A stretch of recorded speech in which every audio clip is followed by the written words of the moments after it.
క్రీస్తు ఈ లోకం నుండి ఆరోహణుడై వెళ్ళిన తర్వాత ఆ రోజు నుండి ఈ రోజు వరకు ఆయన తన సొంత సింహాసనంలో కూర్చోలేదు. అదేమిటి సార్ అంత మాట అన్నారు?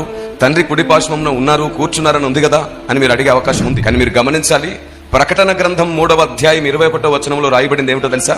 నేను జయించి నా తండ్రితో కూడా ఆయన సింహాసనమందు కూర్చుండి ఉన్న ప్రకారం జయించిన వానిని నాతో కూడా నా సింహాసనమందు కూర్చుండనిత్తును. ఇందులో ప్రారంభపు మాట చూసారా? నేను జయించి నా తండ్రితో కూడా ఆయన సింహాసనంలో కూర్చున్నాను. ఇప్పుడు చెప్పండి, క్రీస్తు ఎవరి సింహాసనంలో కూర్చున్నాడు? తండ్రి సింహాసనంలోనే కూర్చున్నాడు.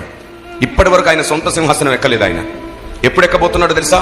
సమర్థులైన కుమారులను కుమార్తెలను తీసుకుని కూర్చోబోతున్నాడు. ఆయన మీతో నాతో మనందరితో కలిసి ఆయన సింహాసనం ఎక్కాలనుకుంటున్నాడు.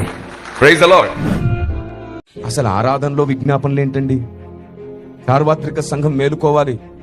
ఆరాధనలో నీ ప్రార్థనలేమిటి? ఆరాధనలో నీ ఏడుపులేమిటి? ఆరాధనలో నీ విజ్ఞాపనలేమిటి?